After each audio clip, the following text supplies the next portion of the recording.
Hey everyone, tonight we're going somewhere wet, thunderous, and profoundly wrong.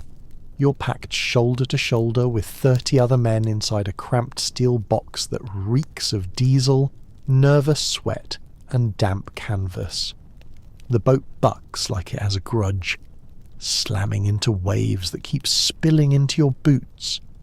Your stomach can't decide whether to clench or revolt. You have no idea where you're headed, only the hunched backs ahead of you and a thin sliver of light leaking through the seams. These are the final seconds before the ramp drops at Omaha Beach. Odds are you don't make it out alive, so before you settle in, consider liking the video and subscribing, but only if you genuinely enjoy what I do here. And let me know where you're watching from and what time it is. I'm always curious how far this quiet corner of history travels. Now dim the lights, maybe turn on a fan for that soft background hum, and let's drift into tonight's journey together.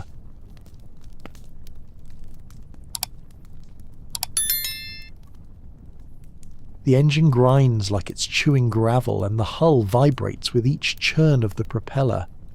You've been in this landing craft for over an hour, bobbing back and forth like a cork on the edge of doom. Your pack presses into your spine, your rifle digs into your ribs, and the guy next to you just threw up again. Quietly, efficiently, like a man who's done it before. The sick swirls at your feet, blending in with the seawater and someone's broken canteen. It's not even 7 a.m, and already the world feels sideways. Somewhere out there, past the ramp, past the low fog and rising sun, is France. But not baguette and beret France. No, this is bunker-riddled, machine-gun-snarling, mine-strewn Normandy. And you're one of the lucky ones. Part of the first wave, they said, with just enough optimism to make it sound noble and not suicidal. Historians still argue whether the planners underestimated the German resistance here or simply had no better options. Either way, here you are. You grip your rifle like it owes you something, hands clammy inside your gloves. Salt crusts your face. Every breath tastes like brine and adrenaline. There's a guy across from you, too young to shave right, whispering something that might be a prayer or a grocery list. It doesn't matter. Nobody's listening. The only sound now is the sea, the boat engine, and the distant hollow thumps of naval guns pounding the coastline. 30 seconds, someone yells. It echoes like a sentence. You shift your weight. Knees wobble. Some guys mutter under their breath. Others go dead quiet. You think of home, but the memory slips like soap. Too smooth, too clean for where you're standing. The ramp's still closed, but light slices in from above, catching in the mist and dancing on the helmets. You see a few crosses smeared on foreheads in ash and dirt. Some lucky charms tied to belts. A photo of a girl taped to someone's stock. All of it feels absurdly small compared to what's coming. The guy beside you finally speaks. You ever get the feeling this was a bad idea? You manage half a grin. Only every second. The truth is, nobody knows what's waiting. You've heard rumours. Machine guns, artillery, mortars hidden in the cliffs, mines on the beach, wire traps, snipers. The whole coast booby-trapped like some cruel carnival. But it's abstract, like a bad movie plot, until that ramp drops, and it's about to. The boat jolts, slows. You're close now.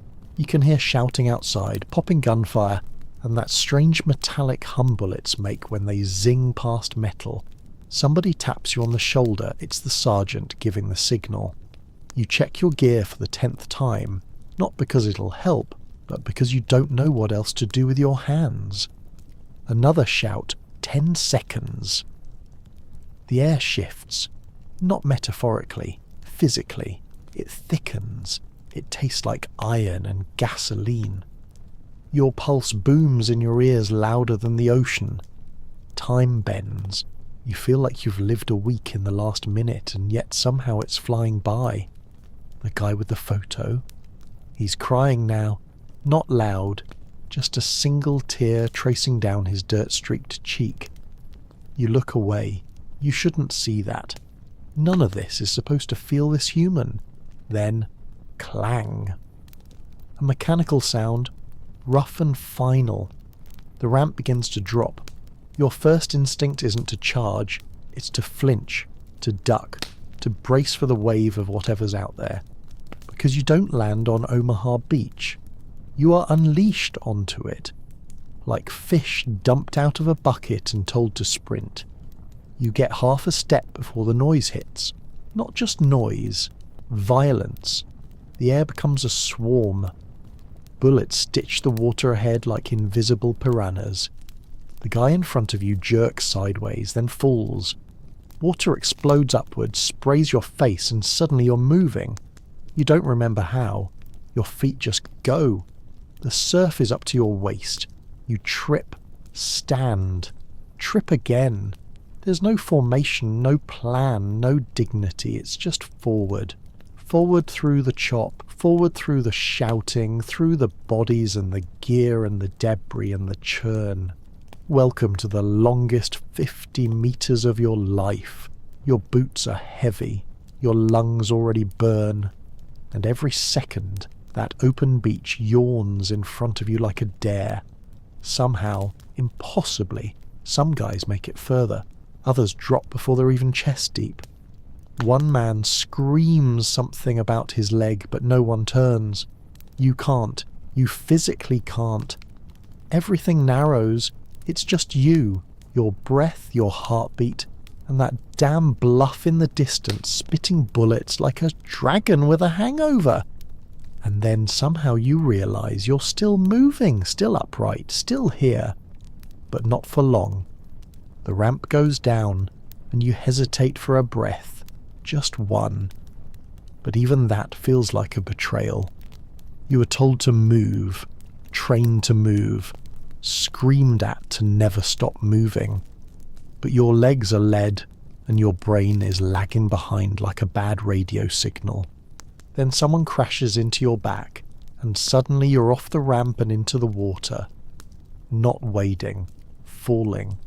You go under for a second, salt and grit in your mouth, and when you surface, everything is fire. It's not like the movies. No slow-motion heroics. No dramatic orchestral soundtrack. Just noise and panic. The sea turns red faster than you'd think, and the air is already thick with smoke from the shore. That fog you thought might give you cover? It's gone. Burned off by the early sun and the muzzle flashes coming from the cliffs. You've landed in what's lovingly called Dog Green Sector. Historians still debate whether this was the worst landing zone or just tied for it. What's not up for debate is the fact that someone somewhere drastically underestimated the number of German MG-42s waiting on the bluffs. Those buzzsaws can fire 1,200 rounds a minute, and they are not shy this morning. A bullet skips off the water next to you with a hiss and thunk, like someone throwing rocks at a tin roof. You flinch and go down again, but there's no cover. The water is shallow, and the beach ahead is flat and wide. It's not a battlefield, it's a bowling lane. And you're the pins. You push forward. That's all you can do, one step at a time. Your boots fill with seawater. Your pack is trying to drown you. The guy who fell next to you, not getting back up. You tell yourself not to look, but you do anyway.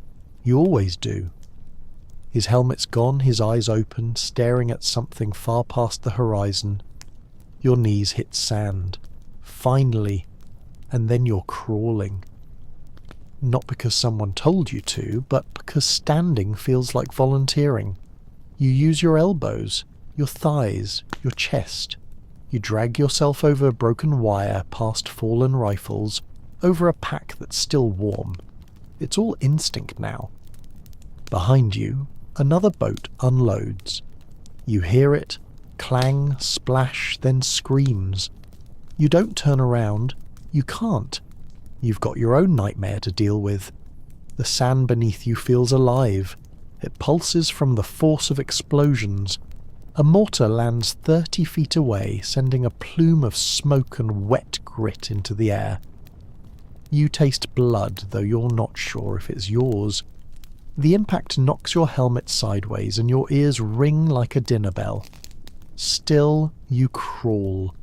The beach is littered with tank traps, giant metal X's called Czech hedgehogs.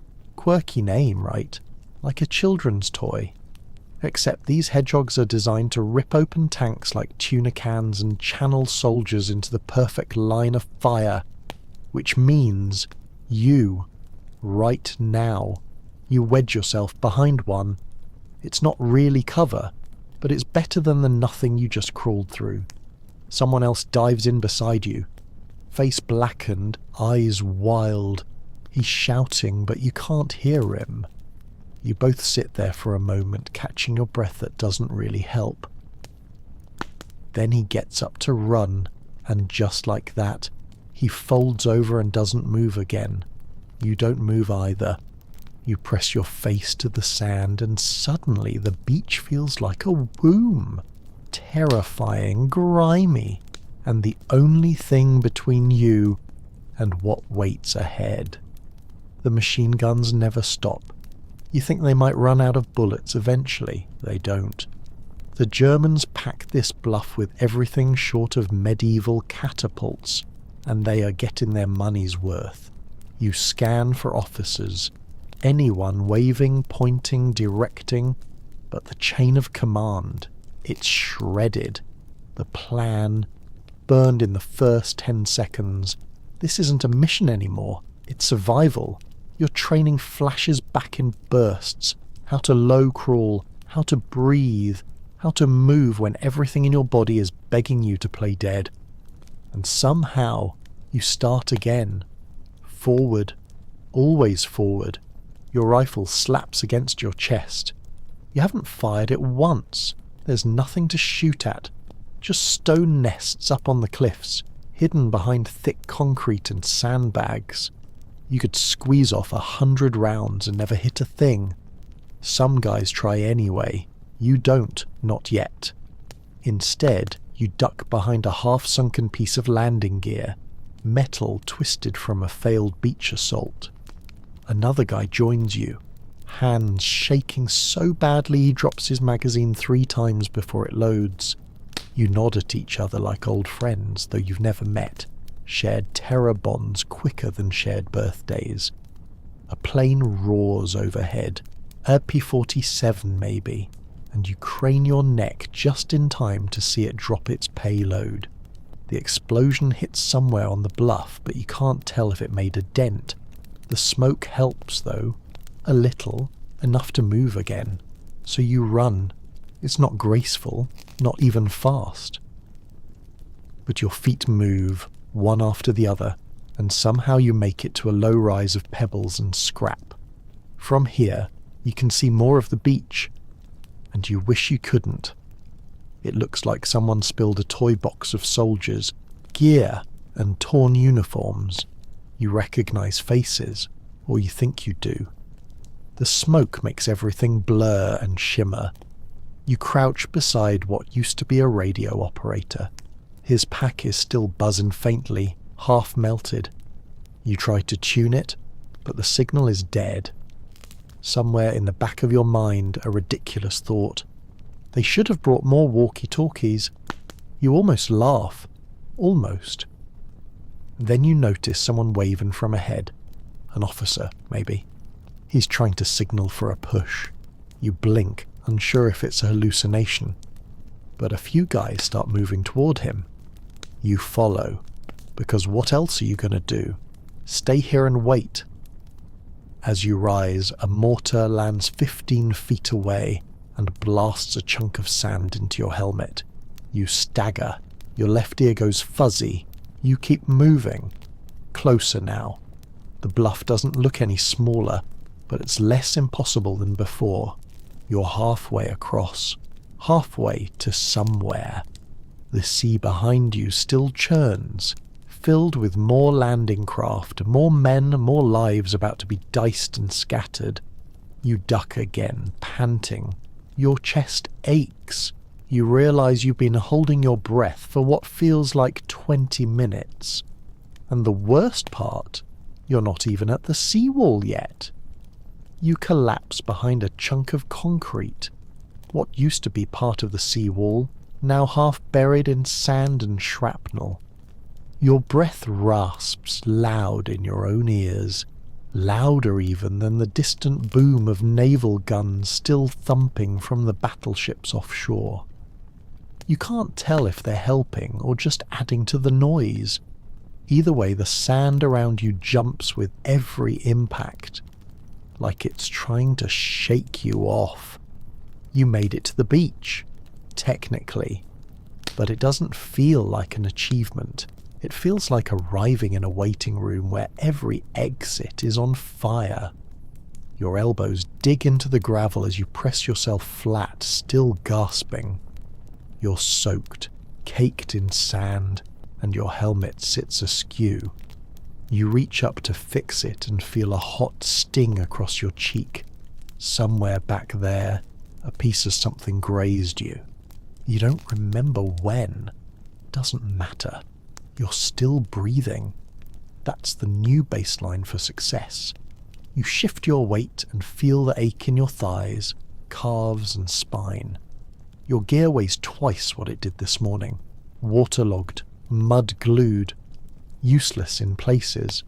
Your entrenching tool clinks against your canteen. You check your rifle.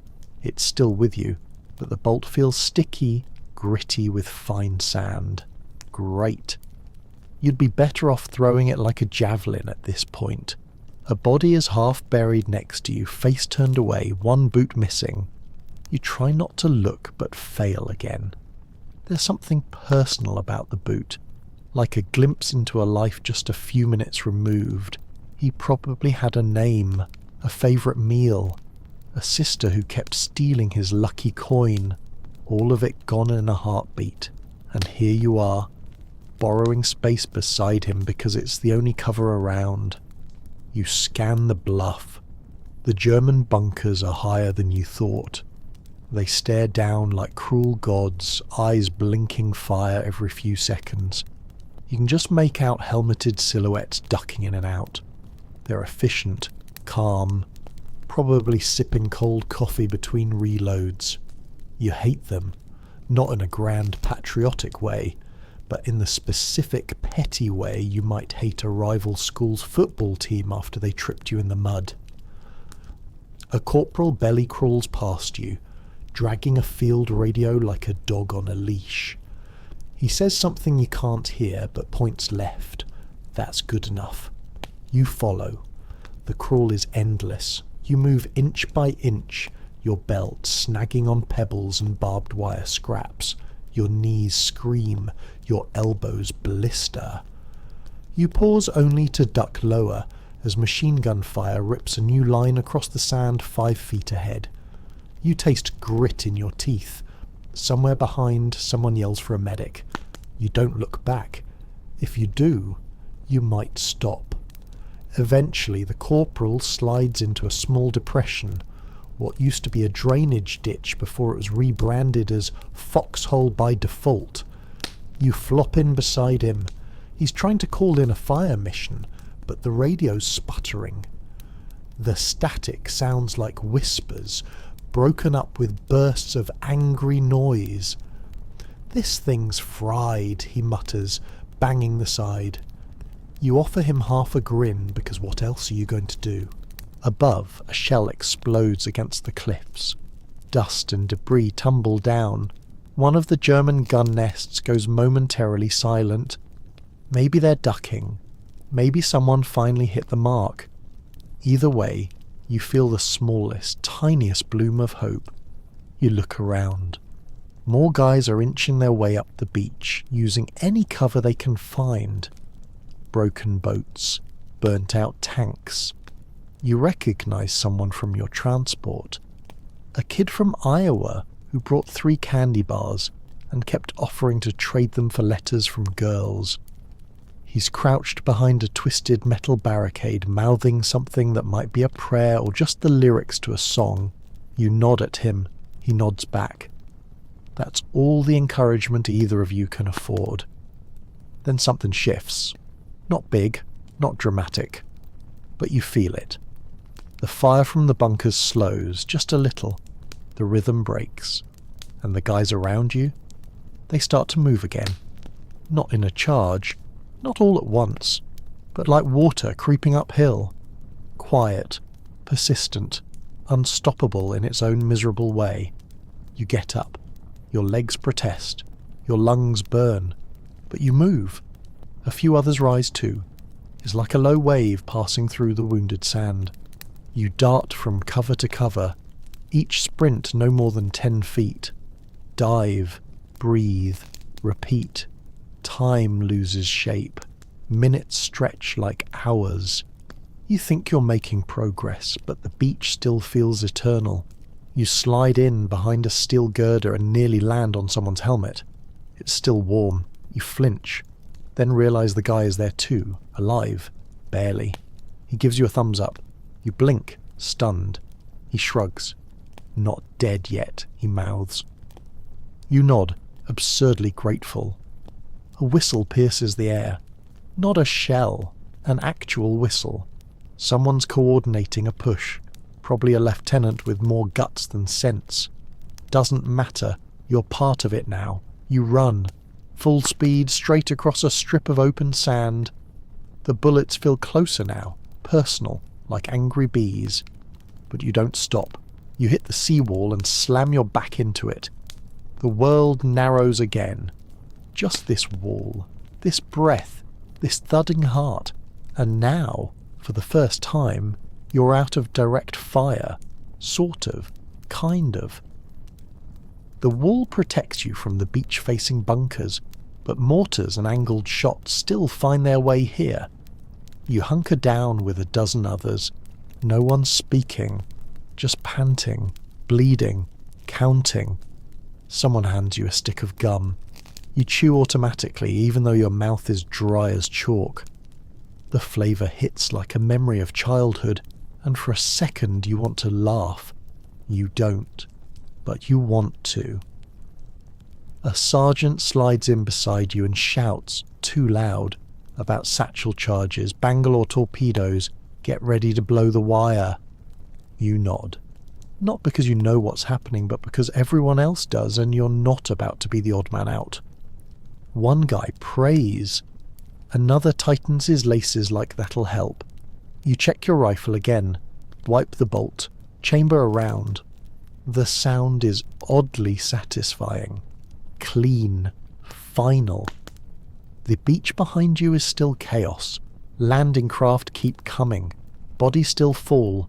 But here, for a moment, is intent. Purpose. You're not just surviving now. You're preparing. The first Bangalore goes off with a thunderclap. Wire flips into the air like a bad magician's trick. Dirt sprays down. You cover your head. When it clears, there's a path.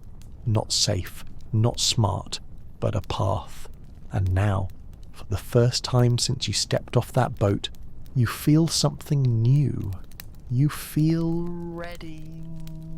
The bluff ahead looms like a nightmare that someone forgot to finish drawing. It's not just tall, it's defiant. Jagged earth, concrete bunkers like broken teeth, and the occasional flicker of movement behind a slit in the stone.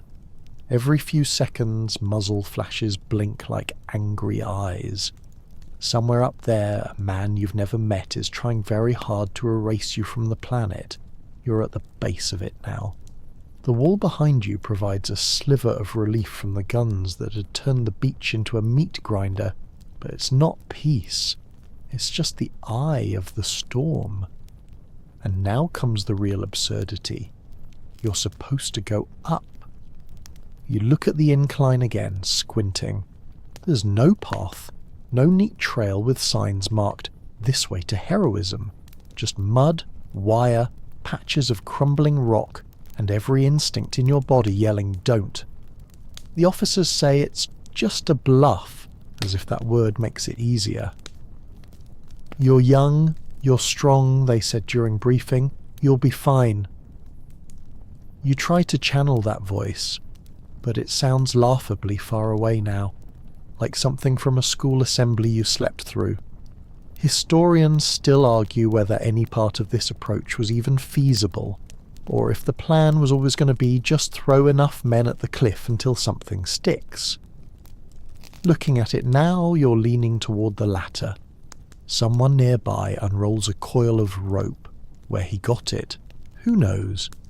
Probably meant for engineers. But now it's a lifeline. They toss it upward and it catches on a jagged outcropping. A few guys look at it, then at each other. Like, are we seriously doing this? Yes. Yes, you are. You take hold of the rope. It's wet. Of course it is. Everything's wet. Your gloves slip, so you peel them off. The rope burns against your palm immediately, salt and sand grinding into your skin, but your legs move. Slowly. One foot finds a patch of dry soil. You lean in, pull up, search for a grip. The guy ahead of you grunts, legs trembling, then vanishes over the ledge. You don't know what's up there. You just hope it's not worse. You climb. Not like a hero, like a rat. Half crawling, half scrabbling, digging your fingers into anything solid. You grab at roots, at clumps of grass, at boot prints from the men ahead. Occasionally dirt sprays down and you duck. Someone's fallen. Again you don't look. There's a rule now. Don't look down. Halfway up you hear the zing of bullets. They're not aimed precisely, just fired downward in angry bursts. A rock explodes near your left elbow. You flinch and almost lose your grip. The world spins for a heartbeat, but your fingers dig back in, and your boots find a ledge. You keep moving. Then comes the wire, not barbed, concertina, like rusted razor ribbon laid by a lunatic spider. Someone near the top tosses a Bangalore torpedo, basically a long pipe full of explosives under it, and yells for you to hold. You flatten against the bluff. Dirt crumbles into your mouth. The explosion comes with a thunderclap and a blast of warm air. You blink, ears ringing. When you look up again, there's a gap. Narrow, ragged, smoking, but a gap. Through it. No time to think. You climb the last 10 feet in a blur. At the top a hand reaches down, pulls you over. You collapse on flat ground. It smells like diesel, blood and earth. Someone's shouting orders, others are firing at something beyond a hedgerow. You made it. You're up. But you're not safe. Not even close. Machine gun nests still dot the ridge. To your right, one is belching fire toward the beach below. To your left, a mortar team is reloading, tucked behind a low stone wall. You can't hear your heartbeat anymore. Just the dull whine of too much adrenaline, too many shock waves. But you're up, and upright, and armed. You crawl toward the nearest nest.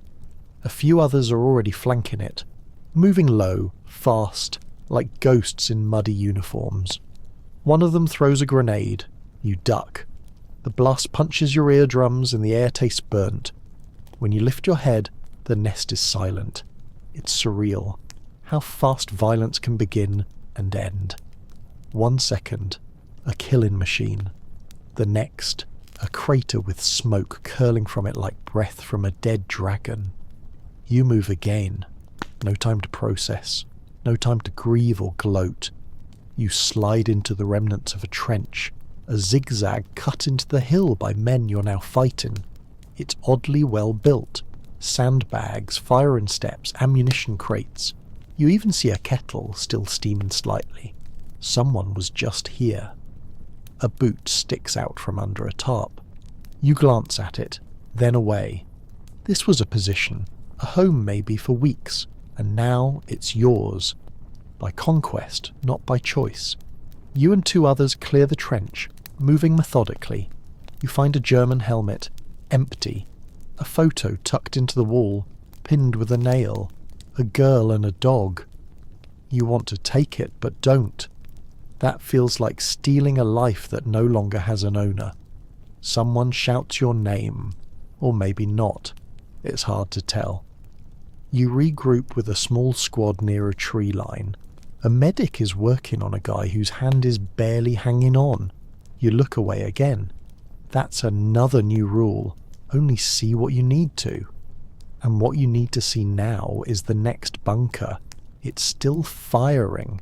You skirt the edge of a field, crouched low. The grass is trampled, the earth soaked. You hear voices ahead. German. Close. You stop. Raise your rifle. Someone tosses a smoke grenade. It lands with a thunk and hisses out a curtain of white.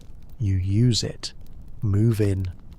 Inside the nest, it's chaos. Screaming, flashing light. You fire, they fire, you duck. Reload, throw something, advance.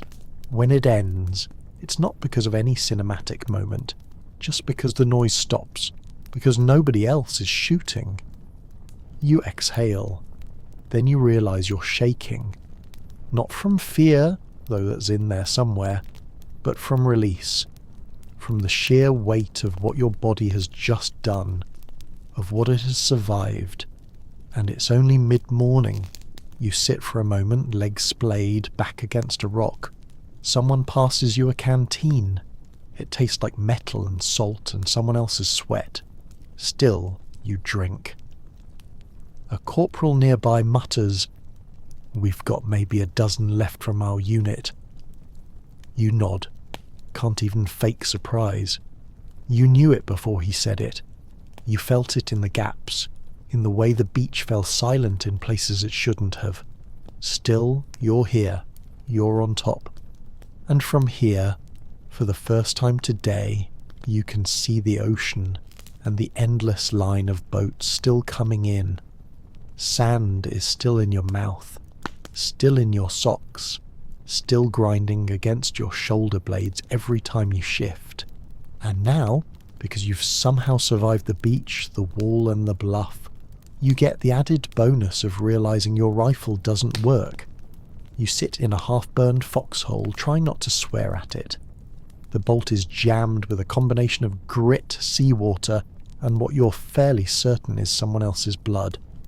You pop it open, tilt it sideways and tap gently against a stone, but the sand holds fast. You shake it harder. Nothing. You could cry. Instead, you laugh. Just once. Too loud. And it makes the guy next to you glance over like you've gone nuts. Maybe you have. Hard to say. He says, "Just lick it." You blink. "Seriously," he adds, like he's explaining how to fix a jammed vending machine. "Spit works." So you spit on your bolt. That is the state of your life now. And weirdly it helps. Enough that the action slides back with a dry schlick. You chamber around and mutter, "Thanks, Doc," even though he's not a medic, just another survivor in mud-covered olive drab. Around you, the chaos has dulled from panic to exhaustion. The bluffs are mostly cleared, or at least momentarily silenced. Gun nests knocked out. Mortar pits overrun. But cleared doesn't mean safe. It just means not actively killing you this second. And that's a bar you're willing to accept. Nearby, someone's arguing with a radio again.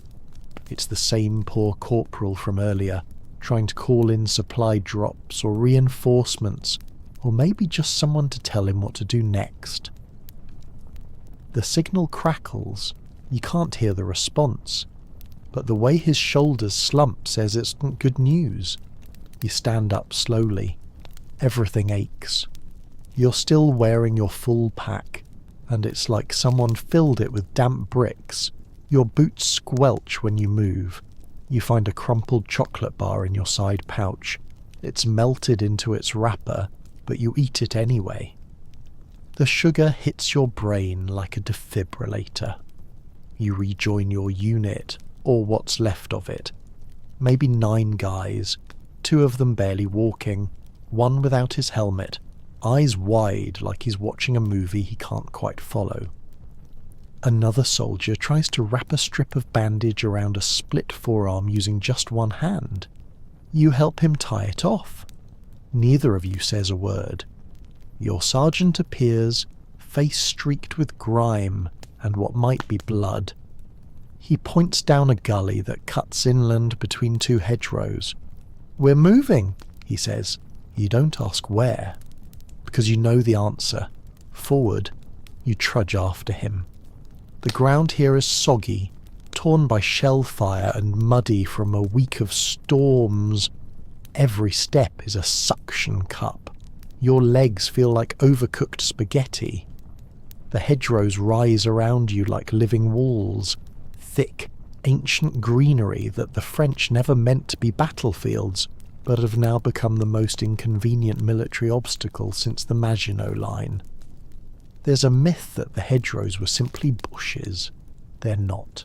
They're centuries-old earthen embankments, several feet high, crowned with dense tangleweed and roots like knotted fists. You can't see over them. You can't shoot through them. You can barely walk around them, and worse, the enemy knows this land. You grip your now functioning rifle tighter. Suddenly, a sharp crack. A rifle shot from the other side of the hedgerow. Everyone drops. You dive into a ditch filled with brackish water and a floating boot that is very much not yours. Another shot. Then nothing. The squad's frozen. Nobody wants to be the first one to pop their head up. A sergeant ahead gestures toward a break in the brush, a narrow trail. You crawl toward it, belly scraping the dirt, ears perked like a frightened animal. You peer through. Nothing. Empty field beyond. Except... no, wait. Movement. Subtle. A helmet bobbing behind a bush. Definitely German. You lower your head and whisper, 2 o'clock, 30 yards. The guy next to you nods. He pulls out a grenade, yanks the pin, waits 1 beat, then lobs it like a baseball. Thunk! Boom! Shrieking. Then gunfire, short, wild bursts. Your team moves up, pouring through the gap, stepping over twisted roots and low walls. You sweep the area, rifles trained, nerves taut. 1 German soldier is still alive, bleeding, dazed. He raises both hands and murmurs something that might be beat. He can't be more than 17. You don't shoot him. You call the medic, or what's left of him. He'll live. Maybe. You hope. And you move again. The next field is worse. No clear cover. Just churned up soil and haystacks already peppered with bullet holes. You run anyway, 1 at a time in short bursts. Your boots slap the wet earth. Your back tenses every time you expose yourself to the tree line. A mortar lands 20 feet away and the concussion knocks you sideways. Your helmet flies off. You hit the ground hard. For a second you see nothing but white. Then static. Then you remember where you are. You scramble up, grab your helmet and keep moving. You reach a small stone wall and collapse behind it. The rest of the squad is already there. Someone's bleeding from the ear. Another guy throws up shakily while reloading. Your sergeant checks his map, curses, then folds it away like it personally offended him. Next objective's a farmhouse up that hill, he says. Supposed to be abandoned. Everyone shares a look. Supposed to is doing a lot of work in that sentence. Still, you get up. The hill is steep. The farmhouse is distant. But your legs move. Again. Somehow. Because what else is there? The climb is slow. Deliberate. You take turns leading. The air grows still. Too still. No gunfire, no mortars. Just the wind, the birds, and the faint creak of your gear. You feel like you're being watched. Because you are. You always are. But nothing happens. You reach the farmhouse. One guy kicks in the door. Empty. Truly empty. Just an overturned chair, a burned out stove, and a cracked mirror that shows you a version of yourself you barely recognize. Mud splattered. Wide-eyed. Hollowed out. You look like a ghost who forgot it's already dead. Someone finds a bottle of wine in a cabinet. He sniffs it, shrugs, drinks, passes it around. No one says a word. You sit on the floor and take a sip. It's awful and perfect, and you realise something absurd. This is your first real break in hours. The beach feels like another country, another life. You could still hear it if you closed your eyes. The roar, the shrieks, the sickening sound of bullets chewing water. But here, for now, there's just silence. You let your head fall back against the wall and breathe. You sleep for maybe 20 minutes, maybe 2 hours. Time doesn't work properly anymore. When you wake up, it's not because someone shakes you or shouts. It's because your body no longer trusts silence. The lack of gunfire feels wrong, like a dream you shouldn't be having. You blink at the cracked ceiling of the farmhouse, the exposed wooden beams, the bullet holes in the plaster. Someone's snoring softly in the next room. Someone else is crying, barely audible, in the barn outside. You sit up slowly. Your back protests, knees stiff, neck locked in a weird angle from sleeping against your rifle. You stretch, wince, and roll your shoulders like a man 3 times your age. Then you do a slow inventory. Helmet, check. Rifle, check. Boots, sort of. Rations, gone. You're running on adrenaline, half a chocolate bar and sheer spite. You step outside. The air smells like mud and smoke, with just a hint of manure to keep you humble. The field below is quiet and the hedgerows are once again just hedgerows, until they're not. The quiet doesn't mean peace, it just means pause. You wander to the edge of the property, rifle slung across your back, and sit on an overturned bucket. Nearby, someone else is writing a letter. His third, he says, since landing. You ask if he's going to tell the truth. He doesn't answer for a while. Then, not all of it. You nod. That feels right. How do you explain this to anyone who wasn't here? How do you put into words the crawl across wet sand, the sound of bullets on water, the smell of burning boots and wet wool? You could try, but it would sound like fiction, or madness. So you sit staring out at nothing, while your brain tries to untangle the knots. After a while, a runner shows up, a scrawny kid with a busted boot and a voice like gravel. He says the captain wants to regroup at the orchard 2 clicks south. Your unit, what's left of it, starts to gather gear. Nobody complains, nobody cheers, you just go. You move in a staggered line across open fields and narrow country lanes. Every shadow looks like a sniper. Every bird call makes your trigger finger twitch. You've learned that peace is just a fragile misunderstanding waiting to be corrected. Eventually you arrive. The orchard is oddly beautiful. Rows of trees, some in bloom, stretch out under a bruised sky. The grass is high, swaying. It would be peaceful if you didn't keep stepping over shell casings and helmet straps. You post up near an old stone wall. The sun's trying to peek out. You let it.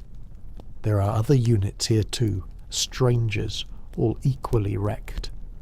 Faces you've never seen, all wearing the same uniform and the same 1,000-yard stare. You trade stories, barely above a whisper. You learn about another beach where the tanks never made it ashore, about a lieutenant who led a charge and vanished into smoke, about a guy who took out a bunker with nothing but a shovel and a grenade. You also hear quieter things, like the medic who cried after treating his best friend. Or the guy who found a German officer's journal, read it, and sat silently for an hour, holding it like it might bite him. One soldier tells you he shot someone today, and still isn't sure if it was friend or enemy. That one stays with you, because you know how easy it would be to make that mistake. In fact, you almost did.